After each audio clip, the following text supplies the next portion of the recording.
তো আমি যদি তোমাকে জিজ্ঞেস করি, আচ্ছা বলো তো যে তোমার ইন্টারনাল এনার্জি বলতে তুমি কি বোঝো, তো তুমি আমাকে কি বলবে? তুমি বলবে যে ইন্টারনাল এনার্জি বলতে বোঝায় কি, যে তুমি কারোর সাহায্য ছাড়া, মানে তুমি কারোরই সাহায্য নেবে না, মানে তোমার বাবা মায়েরও সাহায্য নেবে না, না তুমি তোমার ফ্রেন্ডসদের সাহায্য নেবে, কারোর সাহায্য নেবে না।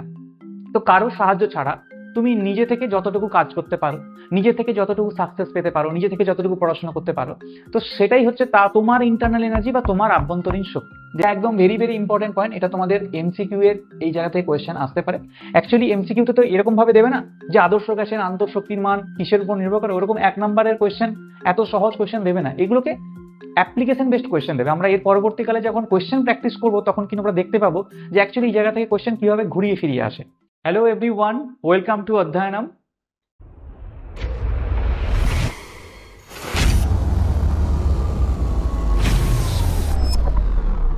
অধ্যয়নমের তরফ থেকে তোমাদের সকলকে শুভ শারদীয়ার প্রীতি ও শুভেচ্ছা জানাই। আজকে আমরা এই ভিডিওতে একটি নতুন জিনিস সম্পর্কে শিখব। সেটি কি না, সেটি থার্মোডায়নামিক সিস্টেমের ইন্টারনাল এনার্জি বা আভ্যন্তরীণ শক্তি। এবং এই ভিডিওতে আমরা তাপ ও কার্য নিয়েও একটু বেসিক আলোচনা করব। তাহলে আমরা শুরু করি ইন্টারনাল এনার্জি বা আভ্যন্তরীণ শক্তি নিয়ে। দেখো, এই যে নামে বলছে না যে ইন্টারনাল এনার্জি বা আভ্যন্তরীণ শক্তি, এর মানেটা কি? এর মানে হচ্ছে যে ইন্টারনালি, মানে আভ্যন্তরীণ, মানে আমাদের ভেতরে যে শক্তি আছে, তাই তো?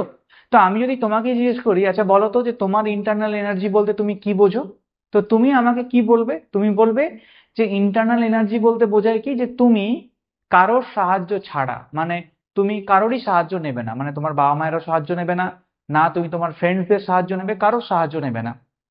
তো কারোর সাহায্য ছাড়া তুমি নিজে থেকে যতটুকু কাজ করতে পারো, নিজে থেকে যতটুকু সাকসেস পেতে পারো, নিজে থেকে যতটুকু পড়াশোনা করতে পারো, তো সেটাই হচ্ছে তা তোমার ইন্টারনাল এনার্জি বা তোমার আভ্যন্তরীণ শক্তি, যেটাকে আমি নর্মালি বলতে পারি যে ইন্টারনাল ক্যাপাবিলিটি। আমি তোমার কথা বললাম, তো ঠিক সেরকমই একটা থার্মোডায়নামিক সিস্টেমের ইন্টারনাল এনার্জি বলতে কি বোঝায়। দেখো, একটা থার্মোডায়নামিক সিস্টেম মানে কি? একটা সিস্টেম মানে কি, যে যেটুকু অংশ নিয়ে আমরা কথা বলি সেটাই তো সিস্টেম। তো এরকমই একটা থার্মোডায়নামিক সিস্টেম তার নিজের অস্তিত্ব বা তার নিজের অবস্থা রক্ষা করার জন্য কিছু পরিমাণ ইন্টারনাল শক্তি, মানে আভ্যন্তরীণ শক্তি বা কিছু পরিমাণ শক্তিকে ও বহন করে রাখে নিজের কাছে, যার বিনিময়ে ও নিজে থেকে কারোর সাহায্য ছাড়াই নিজে থেকেই কিন্তু কার্য করতে পারে বা তাপ উৎপন্ন করতে পারে। আমরা কি বলেছিলাম, যে সিস্টেম আর পরিবেশ, যদি এটা একটা সিস্টেম হয়, ধরো এটা একটা সিস্টেম আর এইটা হচ্ছে পরিবেশ, তো সিস্টেম আর পরিবেশের মধ্যে কি হয়, এনার্জির এক্সচেঞ্জ হয়। একটা ওপেন সিস্টেমের মধ্যে বলেছিলাম না যে এনার্জির এক্সচেঞ্জ হয়। সেই এনার্জি যেটা এক্সচেঞ্জ হয় সেটা কি ফর্মে হতে পারে, সেটা দুটো ভাগে হতে পারে, একটা হচ্ছে তাপ আর একটা হচ্ছে ওয়ার্ক বা কার্য, তাই তো? হিট আর ওয়ার্ক। তো দেখো, সেটাই এখানে ডেফিনেশনে তাই বলছে, আমি যেটা বললাম যে একটা সিস্টেম, তার কাছে যে ইন্টারনাল এনার্জি মানে কি না, সে তার নিজের অবস্থা বা অস্তিত্ব রক্ষা করার জন্য কিছু পরিমাণ শক্তি বহন করে রাখে, যার বিনিময়ে সে অন্যান্য কোনো সোর্সের সাহায্য ছাড়াই নিজে থেকে কার্য করতে পারে বা নিজে থেকে তাপ উৎপন্ন করতে পারে। ঠিক তাই দেখো, এই প্রতিটি সিস্টেম তার অস্তিত্বের বা অবস্থার জন্য কিছু পরিমাণ শক্তি বহন করে, যার বিনিময়ে সিস্টেম বাহ্যিক কোনো শক্তির সাহায্য ছাড়াই কার্য করতে পারে, কারোর সাহায্য নেবে না, অথবা তাপ বা অন্যান্য শক্তি উৎপন্ন করতে পারে। এই যে শক্তিটা, একেই বলা হয় উক্ত সিস্টেমের আন্তঃশক্তি বা অভ্যন্তরীণ শক্তি। তাহলে ইন্টারনাল এনার্জি কি, এটা নিশ্চয়ই বোঝা গেল, একটা বেসিক আইডিয়া হয়ে গেল যে ইন্টারনাল এনার্জি মানে কি। একটা সিস্টেম, একটা তাপগতীয় সিস্টেম, যে তার নিজের অস্তিত্বের জন্য বা নিজের অবস্থার জন্য কিছু পরিমাণ শক্তিকে বহন করে রাখে, এবং যে শক্তির মাধ্যমে সে কিছু পরিমাণ কার্য করতে পারে বা তাপ উৎপন্ন করতে পারে, কিন্তু বাহ্যিক কোনো সাহায্য সে নেয় না। তো বাহ্যিক কোনো সাহায্য ছাড়াই সে নিজের অস্তিত্ব রক্ষা করার জন্য যে শক্তি বহন করেছিল সেটা দিয়েই তাপ বা কার্য সম্পন্ন করতে পারে। তো সেটাকে বলা হয় ইন্টারনাল এনার্জি বা আন্তঃশক্তি। তো ইন্টারনাল এনার্জি বা আন্তঃশক্তিকে ইউ বা ই দিয়ে ডিনোট করা হয়। কিছু বইতে দেখবে ই দিয়ে ডিনোট করা হচ্ছে, কিছুতে দেখবে ইউ দিয়ে ডিনোট করা হয়। তাহলে ইন্টারনাল এনার্জিকে ই বা ইউ দিয়ে ডিনোট করা হয়, এটা মনে রাখবে। তো ম্যাক্সিমামটাই আমরা এই ইউ দিয়ে ডিনোট করি সব জায়গাতে। আমি যে জায়গাতে ই দিয়ে ডিনোট করা হবে সেই জায়গাটাও আমি পরে বলে দেবো। আমরা এক এক করে বেসিকটা ক্লিয়ার করেই আমরা অ্যাডভান্স প্রবলেমে ঢুকবো। তো সবসময় একটা জিনিস মনে রাখবে যে একটা ইন্টারনাল এনার্জি মানে হচ্ছে তার নিজের মধ্যেকার এনার্জি, তাই তো? মনে রাখবে। এবারে এই যে ইন্টারনাল এনার্জির কথা বললাম, এটা সবসময় একটা পয়েন্ট মনে রাখবে যে আদর্শ গ্যাস মানে কি আইডিয়াল গ্যাস, তাই তো? আদর্শ গ্যাসের ইন্টারনাল এনার্জি বা আন্তঃশক্তির মান কেবলমাত্র কিসের উপর নির্ভর করে? না উষ্ণতার উপর নির্ভর করে। এটা একদম ভেরি ভেরি ইম্পর্টেন্ট পয়েন্ট। এটা তোমাদের এমসিকিউ এর এই জায়গা থেকে কোয়েশ্চেন আসতে পারে। অ্যাকচুয়ালি এমসিকিউতে তো এরকম ভাবে দেবে না যে আদর্শ গ্যাসের আন্তঃশক্তির মান কিসের উপর নির্ভর করে, ওরকম 1 নম্বরের কোয়েশ্চেন, এত সহজ কোয়েশ্চেন দেবে না। এগুলোকে অ্যাপ্লিকেশন বেসড কোয়েশ্চেন দেবে। আমরা এর পরবর্তীকালে যখন কোয়েশ্চেন প্র্যাকটিস করব তখন কিন্তু আমরা দেখতে পাবো যে অ্যাকচুয়ালি এই জায়গা থেকে কোয়েশ্চেন কিভাবে ঘুরিয়ে ফিরিয়ে আসে। দেখো এখানে কি বলছে যে আন্তঃশক্তির মান আদর্শ গ্যাসের ক্ষেত্রে কেবলমাত্র উষ্ণতার উপর নির্ভর করে। তাহলে যদি আইসোথার্মাল প্রসেস হয়, তাহলে কি হবে? আইসোথার্মাল মানে কি? আইসোথার্মাল মানে উষ্ণতার পরিবর্তন। আইসোথার্মাল মানে কি সমষ্ণ প্রক্রিয়া, তাই তো? সমষ্ণ প্রক্রিয়া। তাহলে উষ্ণতার পরিবর্তন ডেল টি বা ডিটি ইজ ইকুয়াল টু 0। তাহলে দেখো উষ্ণতার উপর যদি নির্ভর করে তাহলে আইসোথার্মালে তো del T is equal to 0, উষ্ণতার পরিবর্তনই তো 0। তাহলে আন্তঃশক্তির পরিবর্তন কি হবে? 0 হবে, হ্যাঁ কি না? তো এইরকমই অ্যাপ্লিকেশন বেসড কোয়েশ্চেন আসে, ঠিক আছে? তাহলে আমরা এবারে একটুখানি ভেতরে দেখি যে আভ্যন্তরীণ শক্তি বা ইন্টারনাল এনার্জির আর কি কি কনসেপ্ট আছে, ঠিক আছে? দেখো ইন্টারনাল এনার্জি বা আভ্যন্তরীণ শক্তির এই ইম্পর্টেন্ট পয়েন্টগুলি কিন্তু খুব পরীক্ষার জন্য ইম্পর্টেন্ট।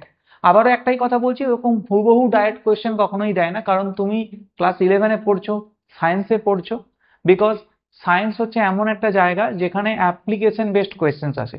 এখন এখন ওই আগের মতো ইতিহাস ভূগোলের মতো ডাইরেক্ট কোয়েশ্চেন আসে না, ঠিক আছে? তো সায়েন্স মানে কি, যে তুমি যে কনসেপ্টটা পড়ছো সেই কনসেপ্টটাকে কি করে অ্যাপ্লাই করছো। তোমার নিট বা জয়েন্ট এন্ট্রান্স এক্সাম বা ডব্লিউবিজেই বা ফার্মেসি বা নার্সিং যে পরীক্ষাতেই বসো না কেন, এই পরীক্ষাতে এমন ধরনের কোয়েশ্চেন্স আসে যে কোয়েশ্চেনে এক্সামিনার দেখতে চান যে তুমি কিভাবে তোমার থিওরিটিক্যাল কনসেপ্টকে অ্যাপ্লাই করতে পারছো। এর মানে তারা তোমাকে অ্যাপ্লিকেশন বেসড কোয়েশ্চেনগুলোই দেয় আর তোমাকে খুব কম সময়ের মধ্যে সেগুলোকে সলভ করতে হয়। তো এটাই হচ্ছে যে এন্ট্রান্স এক্সাম। তো এন্ট্রান্স এক্সামকে আমি সবসময়ই বলি এলিমিনেটরি টেস্ট বা এলিমিনেশন টেস্ট, যেখানে হাজার লক্ষ পরীক্ষার্থী পরীক্ষা দেয়। কেন? ট্যালেন্ট ডিটারমাইন করার জন্য নয়, এলিমিনেশন করার জন্য। বোঝা যাচ্ছে? সেখান থেকে 1000 কি 2000 কি 6000 কি 10,000 সিট আছে, সেগুলোকে নিয়ে বাকিগুলোকে এলিমিনেট করা হয়। তো এটার মানে এটা নয় যে যারা পায়নি তারা সবাই খারাপ স্টুডেন্ট, তারাও ভালো স্টুডেন্ট, কিন্তু ওই যে ব্যাপারটা এলিমিনেশনে তারা বেরিয়ে গেছে। তো দেখো আমরা যদি ইম্পর্টেন্ট পয়েন্টস দেখি ইন্টারনাল এনার্জির, এই পয়েন্টগুলো খুব ইম্পর্টেন্ট, কারণ এই পয়েন্টগুলোকেই পরবর্তীকালে একটা জায়গাতে অ্যাপ্লিকেশন বেসড কোয়েশ্চেনের মাধ্যমে সাজিয়ে দেওয়া হয়। কি বলেছে যে দেখো ইন্টারনাল এনার্জি হচ্ছে এক্সটেন্সিভ প্রপার্টি। আমি এর আগে যখন এক্সটেন্সিভ প্রপার্টি ইন্টেন্সিভ প্রপার্টি পড়িয়েছিলাম সেখানে আমি বলেছিলাম যে এক্সটেন্সিভ প্রপার্টি মানে কি। এক্সটেন্সিভ প্রপার্টি মানে হচ্ছে যেগুলো মাসের উপর ডিপেন্ড করে বা পরিমাণের উপর ডিপেন্ড করে বা ভরের উপর ডিপেন্ড করে, তাই তো? তাদেরকে বলা হয় এক্সটেন্সিভ প্রপার্টি। তো এক্সটেন্সিভ প্রপার্টি ইন্টারনাল এনার্জি হচ্ছে এক্সটেন্সিভ প্রপার্টি। মানে কি, যে পদার্থের মাসের উপর ডিপেন্ড করে বা পরিমাণের উপর ডিপেন্ড করে। তো যার পরিমাণ বেশি হবে তার ইন্টারনাল এনার্জি অনেক বেশি। একটা মোটা সোটা মানুষের ইন্টারনাল এনার্জি অনেক বেশি। আমার মতো পাতলা মানুষের কি ইন্টারনাল এনার্জি বেশি হবে? হবে না। তো এবং এটি হচ্ছে স্টেট ফাংশন। স্টেট ফাংশন আমরা এর আগের ভিডিওতে সেটাও আলোচনা করেছি। স্টেট ফাংশন মানে কি, যেগুলো কি হয় না ইনিশিয়াল স্টেট আর ফাইনাল স্টেট, মানে অন্তিম অবস্থা এবং প্রাথমিক অবস্থা, এই দুটোর মধ্যেই নির্ভর করে। মানে কোনো একটি সিস্টেম তার প্রাথমিক অবস্থাতে কি ছিল এবং অন্তিম অবস্থাতে কি আছে এই দুটোর উপর ডিপেন্ড করবে। প্রাথমিক থেকে অন্তিম অবস্থা কিভাবে গেল সেটার উপর ডিপেন্ড করে না। বোঝা গেল আমি কি বললাম? যেমন আমি পরে একটা এক্সাম্পল দিলে বুঝতে পারবে। তো স্টেট ফাংশন কি না শুধুমাত্র প্রারম্ভিক এবং অন্তিম অবস্থার উপর ডিপেন্ড করে, প্রারম্ভিক থেকে অন্তিমে কিভাবে গেছে তার উপর ডিপেন্ড করে না, মানে ফাইনাল মাইনাস ইনিশিয়াল, এই হচ্ছে ফান্ডা। যেমন ধরো আমি যদি বলি ডেল ইউ, ডেল ইউ মানে কি, ডেল ইউ মানে হচ্ছে যে U two minus U one, যেখানে ইউ টু মানে কি, ইউ টু মানে হচ্ছে ফাইনাল আর ইউ ওয়ান মানে হচ্ছে ইনিশিয়াল। আমি আরো যদি ভালো করে তোমাকে বোঝানোর চেষ্টা করি, তুমি দেখবে ধরো সাপোজ এ একটা রিয়েজেন্ট, সেখান থেকে বি একটা প্রোডাক্ট তৈরি হলো, ঠিক আছে, ভালো করে বোঝার চেষ্টা করো। তো এ হচ্ছে বিক্রিয়ক, ঠিক আছে, এ হচ্ছে বিক্রিয়ক আর বি হচ্ছে বিক্রিয়াজাত, বি হচ্ছে বিক্রিয়াজাত। তাহলে যদি এর ইন্টারনাল এনার্জি ইউ এ হয়, তাহলে এর ইন্টারনাল এনার্জি ইউ বি, তাই তো? তাহলে অ্যাকর্ডিং টু, যদি এই যে ইম্পর্টেন্ট পয়েন্টের কথা বলেছি, এই যে স্টেট ফাংশন, তার মানে কি ডেল ইউ মানে কি হচ্ছে, ডেল ইউ মানে আভ্যন্তরীণ এনার্জি বা ইন্টারনাল এনার্জির চেঞ্জেস। তাহলে del U is equal to হবে কি U B minus U one, তাই তো? ইউবি মাইনাস ইউ ওয়ান, এটা একটা ফর্মুলা। তো আমরা আগেও দেখেছি, আরো যখন ডিটেলসে যাবো তখন আরো ভালো করে বুঝতে পারবো। তাহলে del U is equal to UB minus U one, ঠিক আছে, যেখানে ইউবিটা কি, ইউবিটা হচ্ছে বিক্রিয়াজাত পদার্থের ইন্টারনাল এনার্জি, ইউ ওয়ানটা কি মানে ইউ এটা কি বিক্রিয়ক পদার্থের ইন্টারনাল এনার্জি, তাই তো? এবারে দেখো, যদি UB greater than U, sorry এটা ইউ এ হবে, যদি UB greater than U A হয়, তাহলে কি হবে, এটা del U is equal to positive. আবার যদি UB less than U A হয়, তাহলে ডেল ইউ হবে কি নেগেটিভ, তাই তো?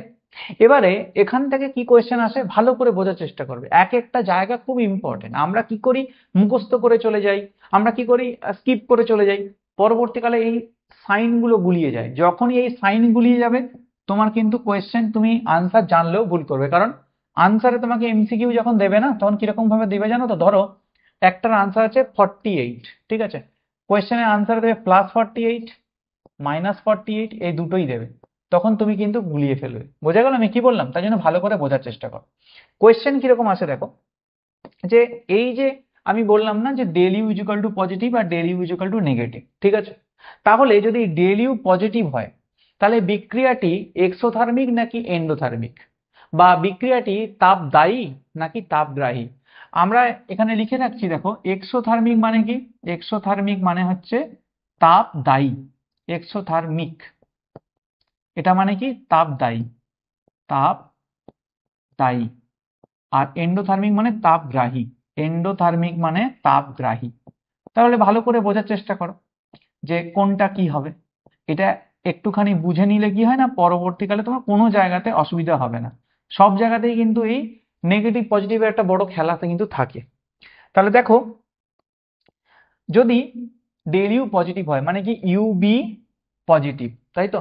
মানে ইউবি বেশি ইউএ কম, তাই তো? তাহলেই পজিটিভ হবে।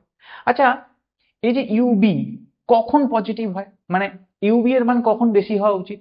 যখন এই দিকে মানে এই যে এ বিক্রিয়কটা আছে তার সাথে যদি আমি কিউ দিই, তার সাথে যদি আমি কিউ দিই, মানে আমি বিক্রিয়ার প্রথমে, ধরো বিক্রিয়ার প্রথমে এটা ছিল, ঠিক আছে, আর প্রোডাক্ট হচ্ছে এইটা, ঠিক আছে, আমি বিক্রিয়া পদার্থে যেটা ছিল সেখানে আমি একটুখানি হিট দিলাম, হিট দিচ্ছি একে, তবেই না এই বিক্রিয়া মানে বিক্রিয়াজাত পদার্থে পরিণত হলো এবং তার এনার্জি কি হবে, তার এনার্জি বাড়বে, মানে ইন্টারনাল এনার্জি বাড়লো, তাই তো?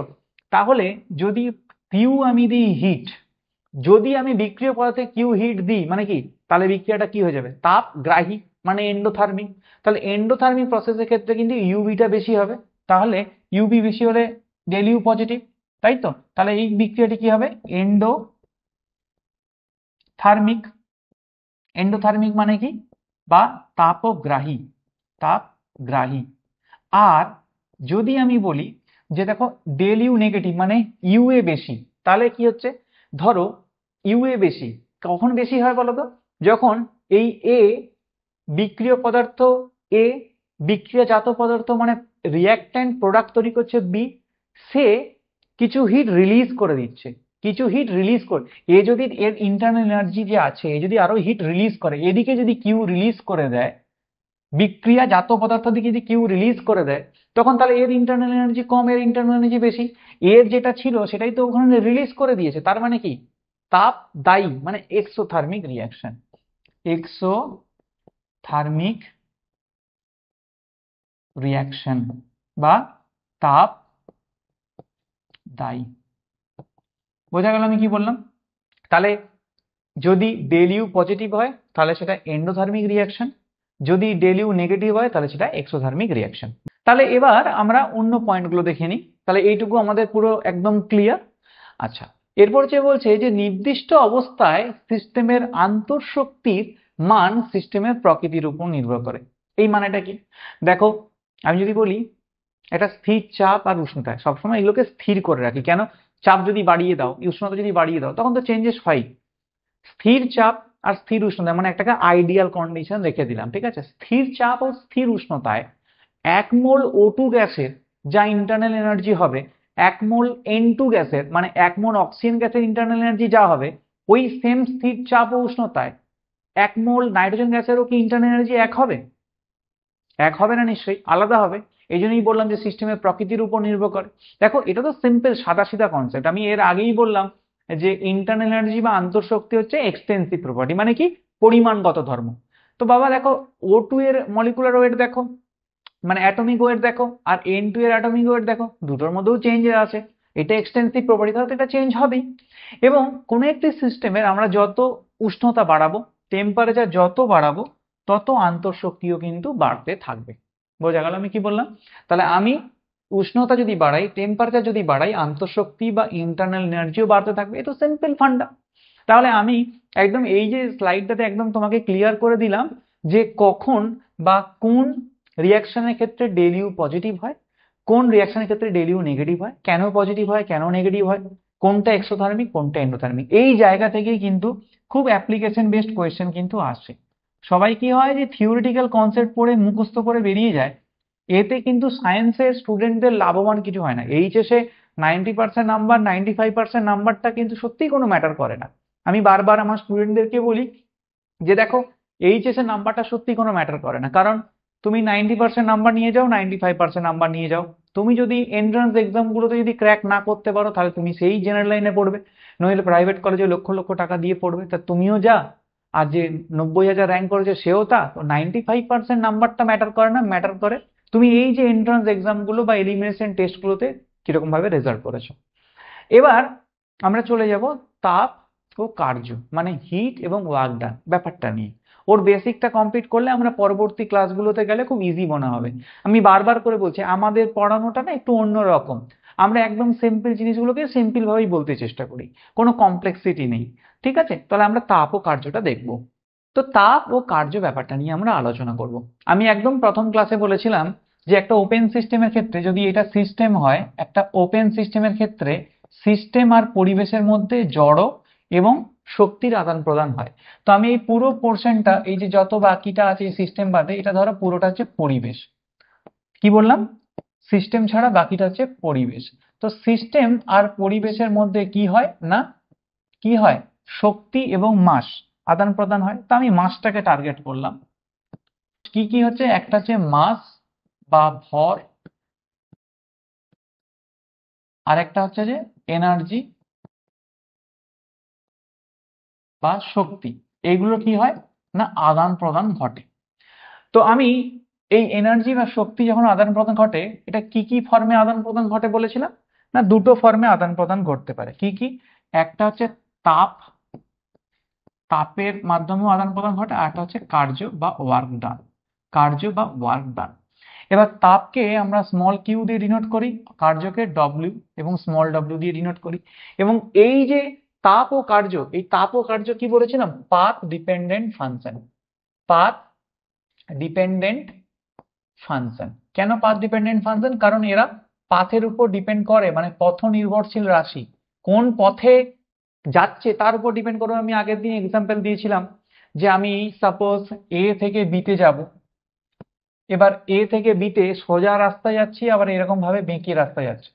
আমি যদি এই দুটো রাস্তায় যাই, দুটো রাস্তায় গেলে আমার ঘাম দেওয়ার প্রবণতা এবং আমার কাজ করার প্রবণতা দুটোই নিশ্চয়ই আলাদা।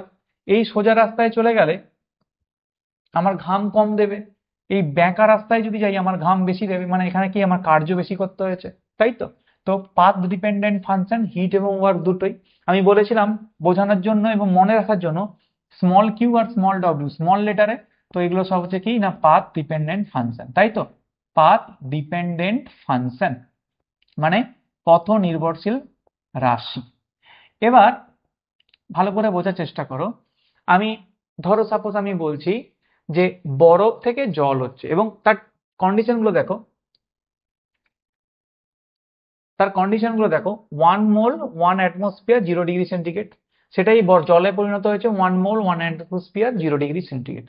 তো এটা দুটো ভাবে কিন্তু বরফ থেকে জল হতে পারে। এক, আমি ঘর্ষণের মাধ্যমেও দিতে পারি, ফ্রিকশন দিলাম, জলে পরিণত হলো, বা আমি বরফে একটু তাপ দিয়েছি, সেখান থেকেও হতে পারে, তাপ দিয়েছি, তাই তো? তার মানে এই যে তাপ ও কার্য, এই দুটোই কি পাথ ডিপেন্ডেন্ট রাশি, হ্যাঁ কি না? পাথ ডিপেন্ডেন্ট রাশি তো। তাহলে এবার দেখে নেওয়া যাক তাপ এবং কার্যের একক কি। আচ্ছা, তাপের একক কি? না তাপের একক হচ্ছে, তাপের একক কি না, তাহলে আমাকে দেখতে হবে সিজিএস এবং এসআই একক। সিজিএস এ কি হয়? সিজিএস কি? সিজিএস, তাপের সিজিএস একক কি? Calorie, calorie. আর এসআই একক কি? এসআই জুল, জুল, তাই তো? এবার যদি আমি কার্যের, কার্যের ক্ষেত্রে দেখি, তো এখানে কার্য দেখছি, কার্য, কার্য ক্ষেত্রে সিজিএস একক কি? কার্য ক্ষেত্রে সিজিএস একক কি? আর, আর এসআই একক জুল, আর 1 joule is equal to 10⁷ erg. এটা খুব ইম্পর্টেন্ট, এগুলো আমাদেরকে মনে রাখতে হয়। এবারে আমরা দেখে নেব তাপ ও কার্যের বিভিন্ন ক্ষেত্রে তাদের সাইন কি হয়। দেখো এইটা একটা সিস্টেম, ঠিক আছে? আমি প্রথমে হিট নিয়ে কথা বলবো, পরে কার্য নিয়ে কথা বলবো। এটা একটা সিস্টেম, তো এটাও একটা সিস্টেম। সিস্টেম ব্যতীত বাকি যা কিছু আছে সেটা কি? পরিবেশ। তো আমি কালারটা চেঞ্জ করে দিই, এটা হচ্ছে পরিবেশ, পরিবেশ, পরিবেশ,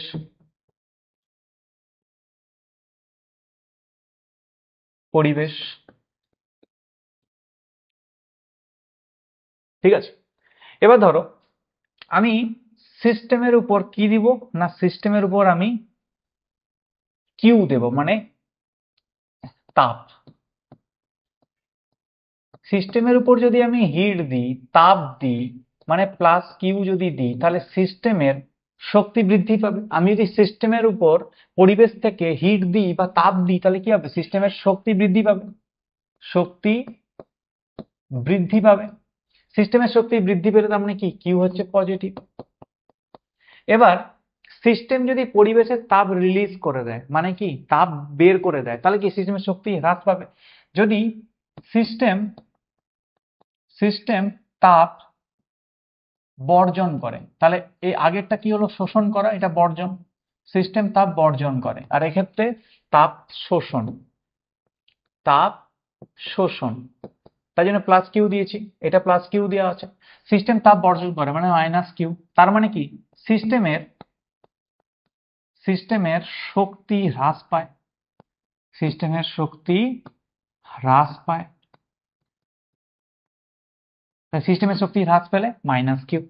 এবার দেখো পরিবেশের আর সিস্টেমের মধ্যে ওয়ার্ক ডান কি হয়। পরিবেশ যদি সিস্টেমের উপর কার্য করে, তাহলে আমি বলছি পরিবেশ সিস্টেমের উপরে কার্য করছে, সিস্টেমের উপরে কার্য হয়, সিস্টেমের উপর কার্য করা হয় যদি সিস্টেমের উপর কার্য সম্পন্ন করা হচ্ছে, কার্য সম্পন্ন করা হয়, যদি হয় তাহলে কি হবে? তাহলে সিস্টেমের এনার্জি বাড়বে কিনা? কার্য করছি সিস্টেমের উপর, তাহলে সিস্টেমের শক্তি বাড়বে। তা সিস্টেমের শক্তি যদি বাড়ে তাহলে ডব্লিউ কি হবে? পজিটিভ। যদি সিস্টেম, যদি পরিবেশ, এটা কি বলা হয়েছে? সিস্টেমের উপর কার্য করা হচ্ছে। এবার যদি সিস্টেম নিজে কার্য করে, নিজে কার্য সম্পন্ন করে, যদি সিস্টেম নিজে কার্য সম্পন্ন করে, তাহলে সিস্টেম নিজে কাজ করে নিচ্ছে, তার মানে তার সিস্টেমে যে শক্তি ছিল সে তো লস হয়ে যাচ্ছে, নিজে কার্য করে নিচ্ছে, তাহলে করলে সিস্টেমের শক্তি, সিস্টেমের শক্তি হ্রাস পাবে, যার ফলে ডব্লিউ বা ওয়ার্ক ডানটা হয় নেগেটিভ। এটা খুব মনে রাখবে, পরবর্তীকালে আমরা প্রত্যেকটা জায়গাতে আর বারবার করে বলবো না। যদি ভিডিওটা ভালো লেগে থাকে তাহলে তুমি তোমার বন্ধু বান্ধবীর সাথে শেয়ার করতে পারো। আমরা চেষ্টা করি তোমাকে সহজ সরল বাংলা ভাষায় ভিডিও প্রোভাইড করার জন্য, এবং আমরা ছোট ছোট জিনিসগুলোকে নিয়ে শুরু করে পরবর্তীকালে আমরা এর অ্যাপ্লিকেশন বেসড কোয়েশ্চেন করাবো। এবং যদি ভিডিওটি ভালো লেগে থাকে তাহলে একটু শেয়ার করে দিও তোমার বন্ধু বান্ধবীদের সাথে। Thank you very much for watching this video and stay tuned with অধ্যয়নম।